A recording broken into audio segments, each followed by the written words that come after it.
जो स्टूडेंट सितंबर 26 के लिए अगर सीरियस है तो ये वीडियो उसके लिए है।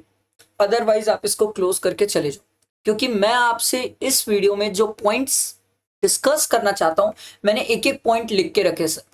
12 पॉइंट्स है जो मेरे को डिस्कस करना है आपसे इस वीडियो में, और ये वीडियो थोड़ी लंबी होने वाली है। मैं आपका कोई टाइम वेस्ट नहीं करूंगा। अगर मेरी बातें आपको अच्छी लगे तो मैं आपसे सिर्फ एक रिक्वेस्ट करूंगा, आप इसे प्लीज फ्रेंड्स तक शेयर करना।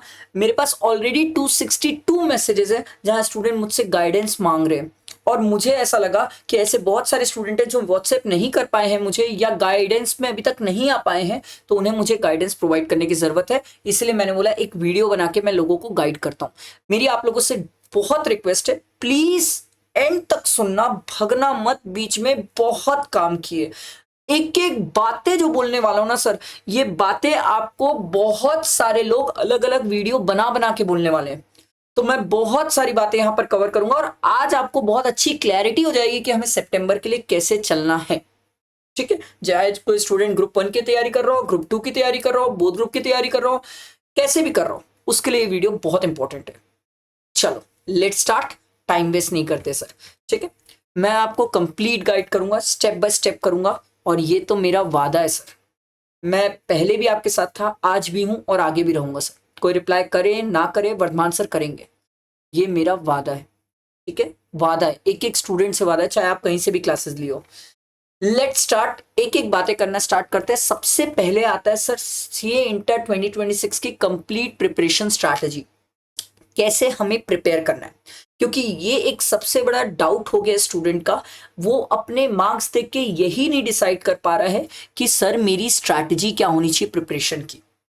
बहुत सारे स्टूडेंट है जो सेल्फ डाउट पे आ गए हैं कि मैं कुछ पढ़ा था कि नहीं पढ़ा था, मुझे कुछ आता था या नहीं आता था। सर मार्क्स देख के तो लग रहा है कि मैंने कुछ पढ़ा ही नहीं है। सर इतना पढ़ा, इतनी मेहनत किया, उसके बाद एग्रीगेट डाउन है।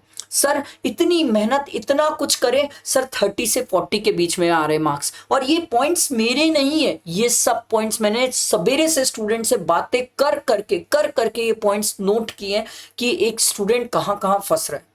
तो लेट स्टार्ट सर। यहां पर एक स्टूडेंट का सबसे बड़ा डाउट ये है, सर सिंगल ग्रुप की बोथ ग्रुप। मैं आपको बहुत आराम से समझाता हूं और ध्यान से सुनना मेरी बात। अगर कोई स्टूडेंट ऐसा है जिसने ये मई का अटेम्प्ट दिया था, और मई के अटेम्प्ट में उसका ग्रुप 1 क्लियर नहीं हुआ, ठीक है, बट ग्रुप 1 में उसका एग्रीगेट का इशू था। पूरी बात ध्यान से सुनना, एक एक चीज समझ आ जाएगी। एग्रीगेट का इशू था, ग्रुप 2 की उसकी पूरी क्लासेस कंप्लीट हो गई है। ये जो टाइम पीरियड मिला था उसे प्रिपरेशन का, मतलब जहां पर रिजल्ट नहीं आया था और उससे टाइम पीरियड मिला था, उस टाइम पीरियड में उसने ग्रुप 2 कंप्लीट किया है, क्लासेस कंप्लीट हो गई है, तो वो स्टूडेंट बोथ ग्रुप के लिए डेफिनेटली जा सकता है, क्योंकि आपके पास टाइम है। पर अगर कोई ऐसा स्टूडेंट है जिसका ग्रुप 1 कोई भी सब्जेक्ट अगर क्लियर नहीं हुआ है, जैसे मान लो बहुत सारे स्टूडेंट है जिनका टैक्स क्लियर नहीं हुआ है, बहुत सारे स्टूडेंट है जिनका अकाउंट्स में कम मार्क्स है, लॉ में कम मार्क्स है।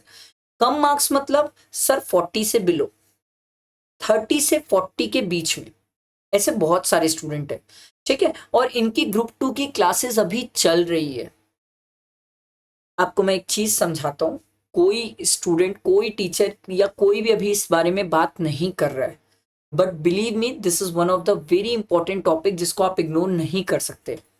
मैं आपको एक मस्त वाली बात बताता हूँ। ग्रुप, सिंगल ग्रुप में, ग्रुप 1 में अगर आप फोकस करो तो ग्रुप 1 में हमारे पास सर सितंबर और जनवरी यही 2 अटेम्प्ट बचे हैं सर। इसके बाद सर जो टैक्स में इनकम टैक्स वाला पार्ट है वो पूरा चेंज हो जाएगा, पूरा चेंज हो जाएगा, नया पढ़ना पड़ जाएगा सर। तो अगर कोई ऐसा स्टूडेंट है जिसका ग्रुप 1 में टैक्स सब्जेक्ट में 30 से कम है, ठीक है, और उसने ग्रुप 2 की क्लासेस अभी स्टार्ट ही की थी, सर आपकी फर्स्ट प्रायोरिटी ग्रुप 1 होनी चाहिए। क्योंकि सर ग्रुप 1 में टैक्स में चेंज आ जाएगा भाई। एक स्टूडेंट ने मुझे पूछा, सर एक बात बताओ, मैं ग्रुप 2 एक काम कर, ग्रुप 2 पूरा कंप्लीट कर लेता हूँ, सितंबर का एग्जाम स्किप कर लेता हूँ, जनवरी में दे देता हूँ, बोथ ग्रुप दे दूंगा। मैंने बोला कोई इशू नहीं है, बट दिक्कत समझो। जनवरी में अगर आप बोथ ग्रुप दिए, वेल एंड नाइस, अगर आप बोथ ग्रुप क्लियर हो गए, इन केस ग्रुप 2 क्लियर हुए और ग्रुप 1 क्लियर नहीं हुए, तो क्या आप जनवरी के बाद मई में वापस 3 महीने में नया इनकम टैक्स पढ़ के वापस दे पाओगे एग्जाम? 2 मिनट रुक के मेरी बात समझो सर। हड़बड़ी में कोई स्टूडेंट प्लीज कोई डिसीजंस मत लो। मैं आपको इसलिए ये चीज बता रहा हूं, ये बहुत डीप रूट बात है सर, जिसको एक स्टूडेंट को समझना होगा। आपको पता है ग्रुप 2 में कोई इतना मेजर चेंजेस नहीं है। एफएमएसए में कॉस्ट है और ऑडिट है, इनमें कोई इतना ज्यादा चेंजेस होता ही नहीं है। बट टैक्स है ह्यूज, बहुत ही बड़ा चेंज है सर। टैक्स सब्जेक्ट ही चेंज हो रहा है, इनकम टैक्स ही बदल गया यार।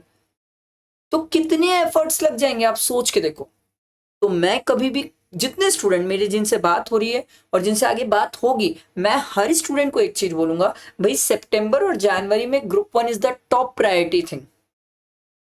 अगर आपका ग्रुप 2 बहुत एक्सट्रीम लेवल पे प्रिपेयर्ड है, ग्रुप 1 में ही थोड़े मार्क्स कम हो गए हैं, आपको लग रहा है sir we can manage, then go for it. सितंबर में बोथ आप देना चाहते हो दे दो, बट मैं तो सितंबर के लिए ग्रुप 1 को टॉप प्रायोरिटी में रखूंगा।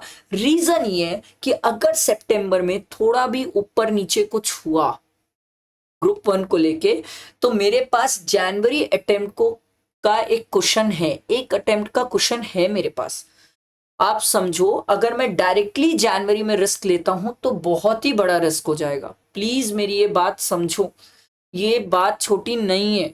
आपको मैं लिटरली बता रहा हूं, ये बात छोटी नहीं है। We need to think about it. ये वाली बात स्टूडेंट क्यों नहीं सोच रहा है? ठीक है, बहुत सारे स्टूडेंट ऐसे हैं जो ग्रुप 2 की क्लासेस स्टार्ट कर दिए हैं, ग्रुप 2 का एक्सटेंशन करवा चुके हैं, ग्रुप 2 की classes complete, almost completion stage में आ गई है। फाइन, मान लिया कंप्लीट कर रहे हो, बट जब आपका ग्रुप 1 में 130 मार्क्स आ रहा है, तो सर ग्रुप 2 में आप पहले तो, हमारे पास 60 डेज अप्रॉक्स बचा है, अप्रॉक्स। अब समझो आप मेरे को क्या बोल रहे हो। 60 डेज में आप बोल रहे हो सर 6 सब्जेक्ट्स हम प्रैक्टिस भी करेंगे, हम टेस्ट भी देंगे, हम रिवीजन भी करेंगे। आप समझो 6 सब्जेक्ट को 60 डेज में आप कितने बार कर पाओगे? अगर आप ग्रुप 2 अभी ताजा ताजा कंप्लीट किए हो, जिसमें ग्रुप 1 में आपका क्लियर नहीं हुआ है, तो ये बहुत इंपॉर्टेंट बात है। हवा में तो मैं आपसे कुछ भी बात कर सकता हूं यार। पता है, हम हवा में कोई भी डिसीजन लेंगे ना, बिलीव मी, फिर बाद में जब सेटबैक होता है तो समझ आता है, अरे यार सर तो समझाए थे भाई, हवा में नहीं करना है, कोई भी चीज हवा में मत करो। मैं आपके गुड फेथ के लिए बोल रहा हूं, मेरा कुछ नहीं है। आपको बोथ ग्रुप देना है, दे दो सितंबर में बोथ ग्रुप। मैं पता है सितंबर में बोथ ग्रुप किन स्टूडेंट को देने बोल रहा हूँ, जो अभी मई में बोथ ग्रुप दिए थे, जिनका मई में ग्रुप 1 में 130 आया है, 140 आया है, और ग्रुप 2 में भी 130 140 आया है। ग्रुप 2 में एक सब्जेक्ट एग्जाम्प्ट हो गया है, ग्रुप 1 में एक सब्जेक्ट एग्जाम्प्ट हो गया। इन स्टूडेंट को मैं बोल रहा हूं मरे दम तक मेहनत करो और सितंबर में बोथ ग्रुप दो। पर बाकी जिन स्टूडेंट का ग्रुप 1 में पहले ही कम मार्क्स है, ग्रुप 2 की अभी जस्ट क्लासेस हुई है या क्लासेस चल रही है, बहुत सारे स्टूडेंट मुझे ये बोलते हैं सर 6 क्लासेस बची है, 8 क्लासेस बची है, 90% हो गया है, बस थोड़ा सा बचा है, कर लेंगे। अरे ये थोड़ा नहीं होता है, समझो यार। कोई चीज सिर्फ क्लासेस खत्म करना इज नॉट पास। क्लासेस खत्म करके कोई पास नहीं होता, सिर्फ क्लासेस खत्म करके कोई पास नहीं होता। क्लासेस, क्लासेस के बाद रिवीजन, रिवीजन के बाद प्रैक्टिस, एंड प्रैक्टिस के बाद टेस्ट, इससे पास होता है। इनमें से आप एक भी स्टेप खाते हो ना सर, तो वो बार बार सेटबैक होता है। कितने स्टूडेंट है जो अटेम्प्ट के लूप में फंसे हुए, अरे 3 अटेम्प्ट हो गया, 4 अटेम्प्ट हो गया, मैं उनसे पूछता हूं क्यों, स्टूडेंट बोलते हैं सर वो ना कंसेप्ट रिवीजन, प्रैक्टिस, ये दो में ही सर समय निकल जाता है सर, टेस्ट तक तो पहुंच ही नहीं पाते। कुछ स्टूडेंट टेस्ट लिखते भी हैं तो 1 या 2 टेस्ट मुश्किल से लिख पा रहे हैं, वो भी हर सब्जेक्ट्स के नहीं लिख पा रहे हैं। मैं आपसे बहुत ही प्रैक्टिकल बातें कर रहा हूं यार, मैं कोई भी मतलब हवा में बात ही नहीं है मेरी। और ये बातें आप सोचो मेरे को इतनी बातें क्यों समझ आ रही है, क्योंकि मैं स्टूडेंट से बात कर रहा हूं, जो स्टूडेंट फेस कर रहा है वो आपके सामने लेके आ रहा हूं। और मैं जिन बातों को कर रहा हूं, इन्हीं में से बहुत सारे स्टूडेंट होंगे जो नीचे कमेंट करके बता देना कि हाँ सर आप जो बोल रहे हो वो है, ऐसा कुछ है, ऐसा हो रहा है सर। समझ रहे हो मेरी बात? प्लीज समझो मेरी बात। किसी स्टूडेंट का, अब एकदम क्रक्स में बात कर रहा, किसी स्टूडेंट का ग्रुप 1 में 130 या उससे कम है, ठीक है, प्लीज गो फॉर ग्रुप 1, क्योंकि आपको ग्रुप 1 में अभी भी प्रैक्टिस, रिवीजन और टेस्ट की बहुत जरूरत है। बहुत जरूरत है। किसी स्टूडेंट का ग्रुप 1 में 140 प्लस है, ग्रुप 2 की क्लासेस पूरी हो गई है और वो स्टूडेंट ऐसे मरे दम तक मेहनत कर सकता है, एकदम पागलों की हद तक, पागलों की हद तक, और उसने ग्रुप 2 को पहले ही बहुत अच्छे से प्रिपेयर किया है क्लासेस के साथ, देन वो बोथ ग्रुप के लिए जाए। कोई स्टूडेंट ऐसा है जिसका ग्रुप 1 में 130 के आसपास है, ग्रुप 2 भी उसने दिया था मई में और उसका 130 140 के आसपास था, then go for both group. नहीं तो नहीं सर, 12 सब्जेक्ट का प्रेशर होता है सर, सॉरी 6 सब्जेक्ट का प्रेशर होता है सर, 12 दिन लगातार वो प्रेशर देखना होता है हमें सर। तो वो थोड़ा सा ग्राउंड रियलिटी पे बात करो। नहीं तो बहुत सारे स्टूडेंट है जो दुनिया के बोलने पे ए भाई बोथ ग्रुप दे, बोथ ग्रुप दे, बोथ ग्रुप दे, हो जाएगा हो जाएगा हो जाएगा, बोथ देने तो चले जाते हैं, फिर होता ही ये उनका फर्स्ट ग्रुप में 127 130 के आसपास रह जाता है, ग्रुप 2 में 109 या 80 90 में रह जाता है। ना घर के बच्चे ना घाट के बच्चे, दोनों तरफ नहीं बचे सर। समझो मेरी बात यार, प्लीज समझो, ये मैं इतने स्टूडेंट से बात करके आपको समझा रहा हूं ताकि और कोई मत फंसे, और कोई ना फंसे। Still if you want to discuss on this, ये मेरा नंबर है, आप व्हाट्सएप में पिन करो, मैं आपसे डिस्कस करूंगा। आज तो रात के 7 साढ़े 7 बज रही है, मैं आप तक कल ही पहुंच पाऊंगा क्योंकि अभी भी मेरे पास 270 अप्रोक्स मैसेजेस बचे, इन सबको रिप्लाई करते करते मैं कल तक आप तक पहुंचूंगा, वादा है मेरा। आप करो मैसेज, मैं आपसे रिप्लाई करके बात करूंगा, एक ही दिन का समय मांग रहा हूं ना, मैं आपसे बात करूंगा, बट मेरी बात थोड़ा सा समझने की कोशिश करो। आई होप ये क्लियर हुआ होगा। नेक्स्ट सर, स्टूडेंट का कहना है सर क्या आप स्टडी प्लानर प्रोवाइड करेंगे? हाँ यार, क्यों नहीं कर, मेरी कोई आपसे लड़ाई है सर? मेरे पास, मैं बता रहा हूं आपको, मेरे पास 60 डेज का प्लानर रेडी है रेडी। मुझे एक दिन का समय तो दो, मैं करूंगा ना शेयर प्लानर, मैं करूंगा। प्रॉपर प्लानर है, डे वाइज प्लानर है, विद टेस्ट कब होना चाहिए इसका प्लानर है, बोथ ग्रुप का प्लानर है, उसको आप सिंगल ग्रुप के लिए यूज कर सकते हो, है मेरे पास। मुझे एक दिन का समय दो, मैं आपको ये प्लानर शेयर करूंगा, मेरा वादा है। अगला है sir, how to complete syllabus on time. बहुत सारे स्टूडेंट है जो ग्रुप 1 क्लियर कर गए हैं और ग्रुप 2 की अभी पूरी क्लासेस खत्म नहीं हुई है। मेरे हिसाब से वो स्टूडेंट्स को सर पागलों की हद तक, 24 हो गई है सर आज, कोशिश करना चाहिए कि कैसे भी सर 10th ऑफ जुलाई तक अपना कोर्स कैसे भी कंप्लीट करें। मैक्सिमम बोल रहा हूं 10th ऑफ जुलाई, अगर कोई स्टूडेंट 5th जुलाई तक कर सके तो मोस्ट वेलकम है, बट प्लीज सिलेबस में लेट ना करो। जो स्टूडेंट सिर्फ ग्रुप 2 के लिए जा रहा है वो भी जल्दी सिलेबस कंप्लीट करे, जो बोथ ग्रुप के लिए जा रहा है, जिसने ग्रुप 2 की अभी तक बहुत अच्छी प्रिपरेशंस कर ली है, ग्रुप 1 पहले ही प्रिपेयर करके बैठा हुआ है बहुत अच्छे से, वो भी सिलेबस पहले कंप्लीट करे। जितना लेट सिलेबस में हो जाएगा उतना ज्यादा टाइम लग जाएगा हमें उसको रिवाइज करके प्रैक्टिस करके टेस्ट देने में सर। फिर आखिरी में वही बात होगी, टाइम कम होगा तो आप टेस्ट पे सेक्रीफाइस कर दोगे सर, वो नहीं चाहिए मुझे, वो मुझे नहीं चाहिए, किसी स्टूडेंट का नहीं चाहिए। और मैं आपको एक बहुत अच्छी बात सिखाता हूँ, अगर आज मेरी ये बात सीख गए तो फाइनल तक आपको कोई फेल नहीं होने देगा सर, आप फेल नहीं हो पाओगे सर। कोई स्टूडेंट का भी एग्जाम पास करने के 3 पिलर है सर। पहला कंसेप्ट अच्छी होना चाहिए, दूसरा प्रैक्टिस, तीसरा टेस्ट, ठीक, ये 3 चीज, और चौथा मेंटोरशिप भी होती है, जहां पर कोई स्टूडेंट को मेंटोरिंग की जरूरत होती है, ठीक, तो ये भी होती है। ये 4 चीजें अगर कोई स्टूडेंट सही रख रहा है, बिलीव मी कोई स्टूडेंट फेल नहीं हो सकता। और मैक्सिमम स्टूडेंट इन 4 में से कुछ ना कुछ मिस कर ही रहे, शायद वो क्लासेस कहीं से लिए होंगे तो उनको कोई मेंटोर नहीं किया, ठीक है, टेस्ट कई बार लास्ट क्लास में छूट जाता है, क्वेश्चंस लिमिटेड प्रैक्टिस होती है, कंसेप्ट्स अच्छे होते हैं, जनरली कंसेप्ट्स में इशू नहीं आता है स्टूडेंट्स के साथ, ठीक है। अगला, हाउ टू रिवाइज इफेक्टिवली, ये एक बहुत प्यारा क्वेश्चन है सर, क्योंकि एक स्टूडेंट का कहना ये है सर, जब हमारे पास 60 डेज के अप्रॉक्स है तो हमें कैसे रिवाइज करना चाहिए, कम से कम टाइम में ज्यादा रिविजन कैसे होने चाहिए। अब हमारी स्ट्रैटेजी क्या होती है, ध्यान से सुनिए सर। जैसे मान लो एक छोटा सा एग्जाम्पल, बहुत प्यारा सा एग्जाम्पल दे रहा हूँ। अभी जैसे बहुत सारे स्टूडेंट है जो मेरे प्रैक्टिस बैच वगैरह ले रहे हैं, तो स्टूडेंट का कहना था सर रिविजन कैसे करें हम, भाई हमें स्टार्ट भी तो करना है पढ़ना। मैंने स्टूडेंट को बोला देख एक काम कर भाई, जैसे मान ले एक छोटा सा रेसिडेंशियल स्टेटस चैप्टर ले ले, एक बार रेसिडेंशियल स्टेटस की मैंने रिविजन वीडियो डाली है, रिविजन वीडियो देखना, ध्यान से सुनना कैसे बोला मैंने, रिविजन वीडियो देखना। रिविजन वीडियो देखने के बाद मेरा जो कॉम्पैक्ट वगैरह है वो ड्राइव में डला हुआ है सर, कहीं से भी एक्सेस कर सकते हो, उस कॉम्पैक्ट से रिविजन को जो मैंने रिवाइज कराया है उसको एक बार पढ़ लेना, उसके बाद क्वेश्चंस बनाने जाना। फिर जब क्वेश्चन बनाने जाओगे तो देखना कि क्या मुझसे क्वेश्चंस बन रहे हैं, जो सर ने बताया उसके बेसिस में क्वेश्चंस बन रहे हैं नहीं बन रहे, किसी पॉइंट पे अटकते हो तो वहां जाके बुक खोल के देखो, अदरवाइज आगे बढ़ो।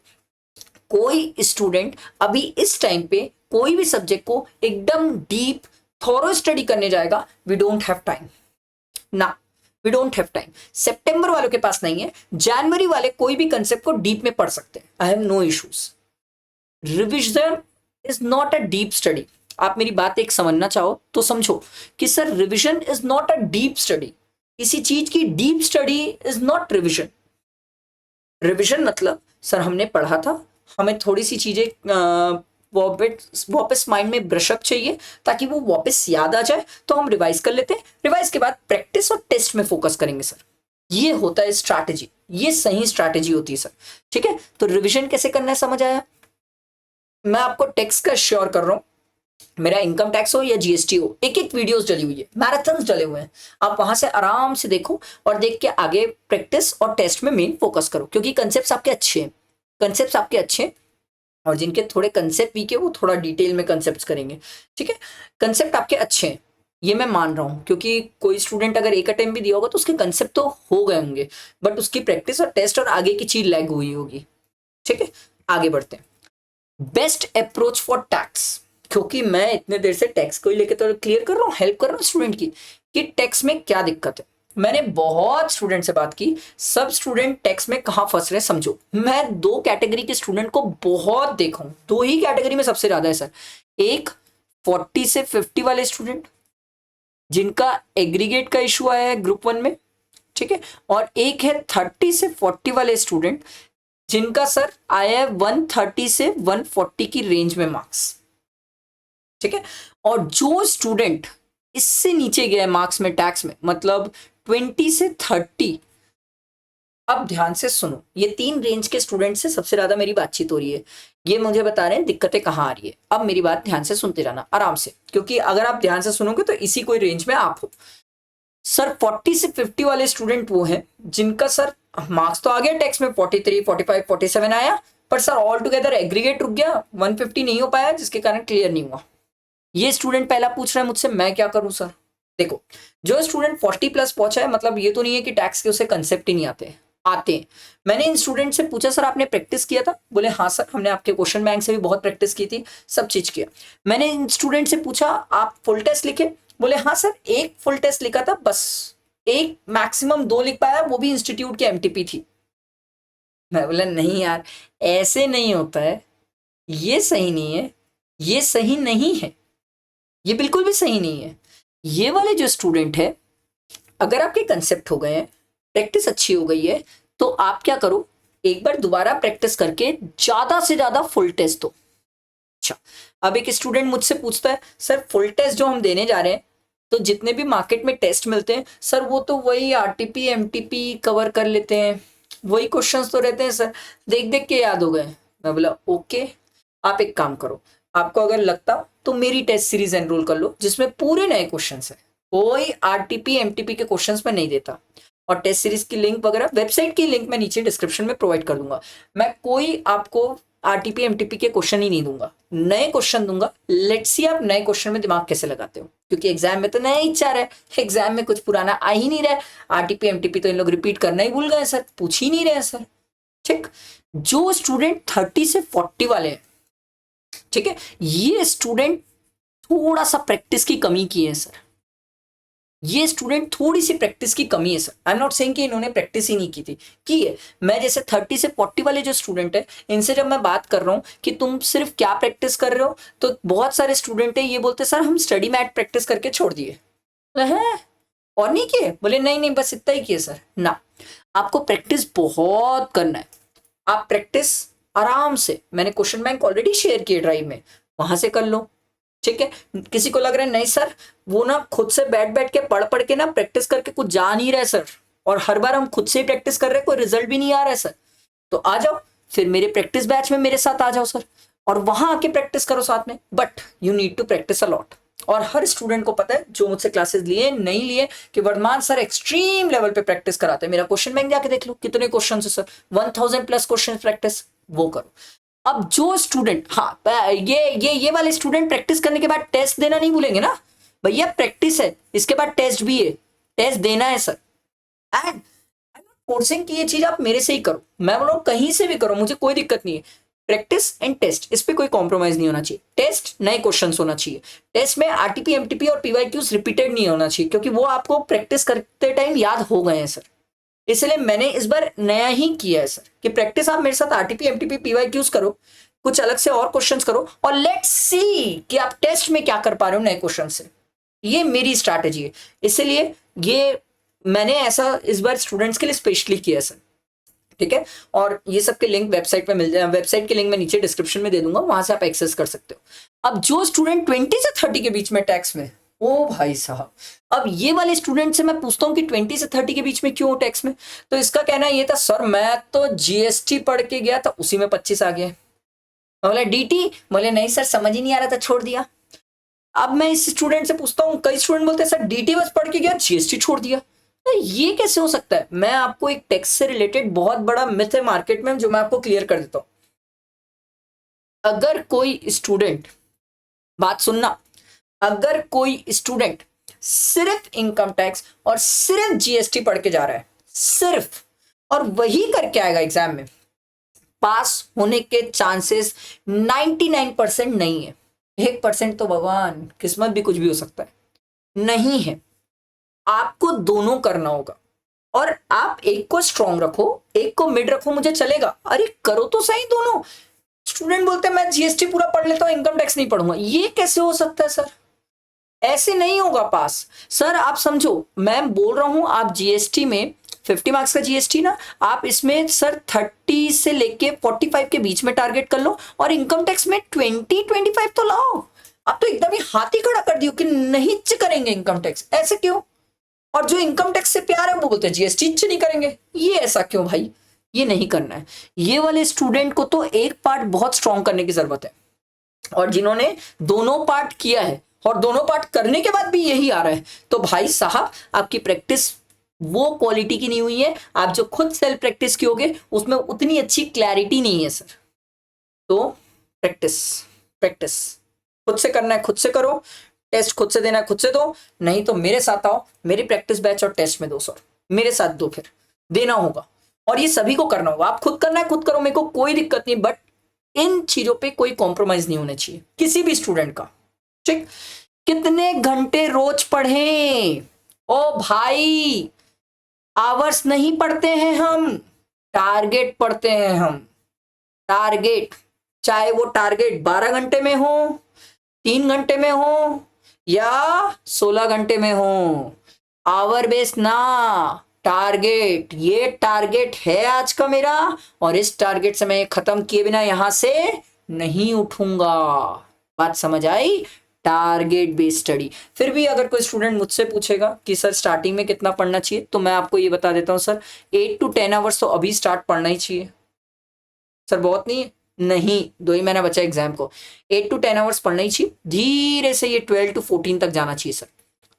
सर आप कम पढ़ेंगे तो नहीं हो पाएगा सर, मैं आपको ओपन बता देता हूँ, ये सीए इंटर है सर। कोई मिथ नहीं है, कोई मेरे पास ऐसे जादू की छड़ी नहीं है कि 2 घंटा पढ़ के स्टूडेंट पास होगा, नहीं, ऐसा कुछ नहीं है मेरे पास। ये हकीकत है, ग्राउंड रियलिटी है। अगला, एक स्टूडेंट ने मुझसे पूछा सर सिर्फ मैं आईसीआई मैट के क्वेश्चंस करता हूं पास हो जाऊंगा?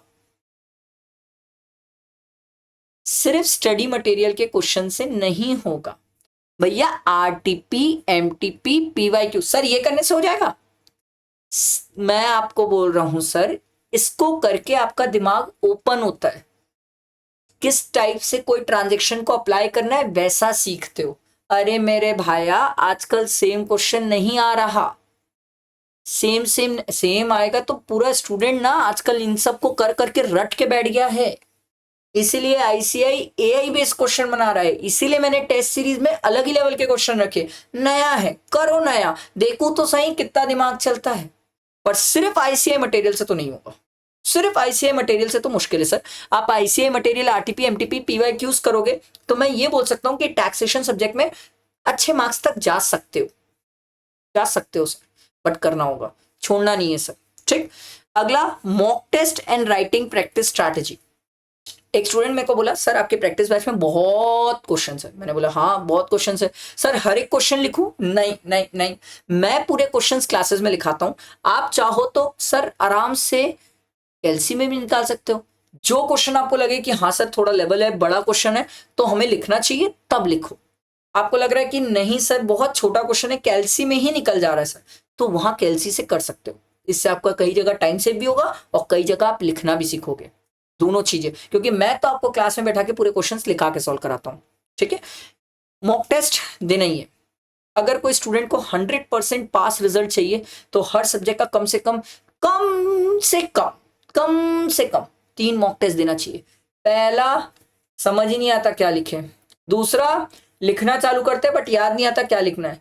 तीसरा, समझ आता है, लिखना भी चालू करते हैं, थोड़ा सा लेवल डेवलप होता है। तब एग्जाम में जब हम जाते हैं तो हमारा कॉन्फिडेंस रहता है, हाँ यार इतने बार तो दे चुका हूँ, लिख चुका हूँ फुल, अब आराम से लिख पाऊंगा। और ये जो मॉक टेस्ट है ये मैं सर आईसीआई के एमटीपीज नहीं बोल रहा, क्योंकि एक स्टूडेंट को ये जरूर पता है कि आईसीआई के जो एमटीपीज है वो इजी होते हैं, वो स्टूडेंट से आराम से बनते हैं।